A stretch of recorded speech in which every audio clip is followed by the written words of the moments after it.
you're watching this, chances are you or someone close to you owns a games console of one sort or another. But which one is best? This question gets thrown around a lot as people desperately try to defend their expensive piece of plastic, so I thought I would iron it out once and for all. As a quick disclaimer, I would like to point out that my console trajectory goes Game Boy Pocket, Nintendo 64, Game Boy Advance, GameCube, Xbox 360. I have, however, had ample experience with all other consoles mentioned in this video. Let's start with a small fry, the 3DS and the PSP, soon to be the PS Vita. The 3DS saddens me because it proves that Nintendo are willing to bend at the knees in the name of a gimmick. 3D has been and gone. It's come back because the powers that be think that you are idiots who can be mined for money. You aren't. You are better than that. And you are better than the 3DS.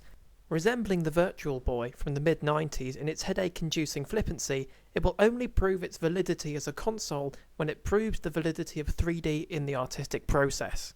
As for the PSP, soon to be PS Vita, it's an underwhelming selection of titles, and the requirement to repurchase DVDs to watch in compromised fidelity did the PSP no favours. And Vita?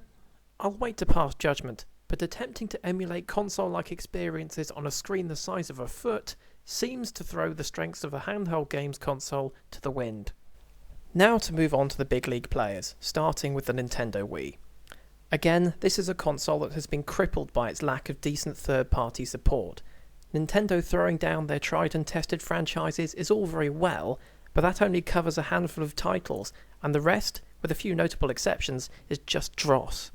The whole concept of motion controls that the Wii introduced is one that might be better applied in the future, but it's currently undercutting any attempts at subtlety and sophistication in its broad and patronising attempts at bowling simulations and fucking cooking mama. The Wii U is, again, one I will have to reserve judgment for. Suffice to say, I can't wait to have not one new large plastic adornment to clutter my living room, but two! Next up in the firing range, the Xbox 360. This one has a great big red ring shaped Achilles heel that doesn't need any further inflaming, but suffice to say, hey Microsoft, try making consoles that don't melt when you turn them on for more than 20 minutes. Exclusives for the 360 have generally been a great deal more juvenile than other consoles. The PS3 has Uncharted, Indiana Jones via James Bond, and Little Big Planet, Meccano via Beanie Babies. The Xbox 360 has Gears of War, Starship Troopers via Team America, and Halo, Starship Troopers via, Starship Troopers. And Kinect, while the most technologically impressive of the motion control crowd, hasn't proven to be anything more than an expensive yoga machine designed exclusively for people with cathedral-sized bedrooms. Any PlayStation 3 owners sitting there with a smug grin on their faces shouldn't get too comfortable because I'm not done moaning yet. The original PS3 looked like something gutted from under the bonnet of a car and cost about as much, so the price drops and the PS3 Slim comes out, but at the cost of backwards compatibility with the PlayStation 2 in order to keep the frivolous luxury of Blu-ray. Of all the moronic design decisions you could make, cutting out the function that makes well over half of the games for a console playable is on par with making one side of your console chassis out of steak knives.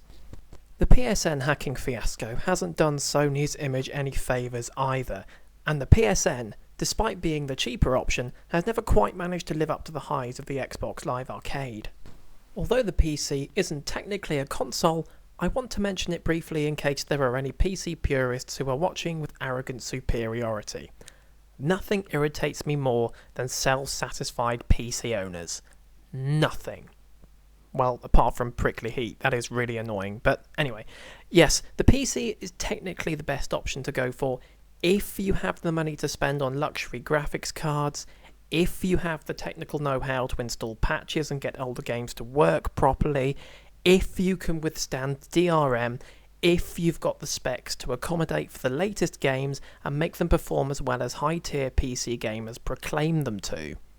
That's a lot of ifs.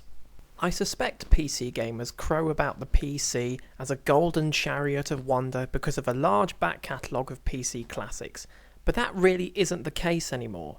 Yeah, you've got your occasional Amnesias and Minecrafts, but the majority of really great games released over the last 5 years or so have been available on multi-platform anyway. And you know what's nice? Buying something and finding that it works. I can't tell you the number of PC games I've bought that, despite having meticulously checked for compatibility, haven't worked on my modest PC.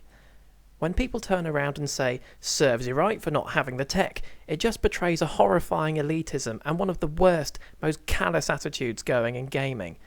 This is something we should all be able to enjoy, isn't it? Isn't PC elitism, and console elitism in general, going against the spirit of this exciting, rapidly evolving medium of entertainment?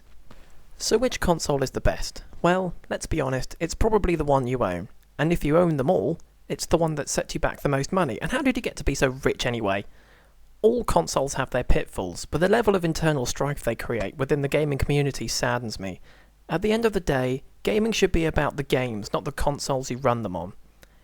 Now let's all join hands, close our eyes, and think of a better future together. Wait, this is the internet, isn't it? That doesn't happen here. Fuck off then, I suppose.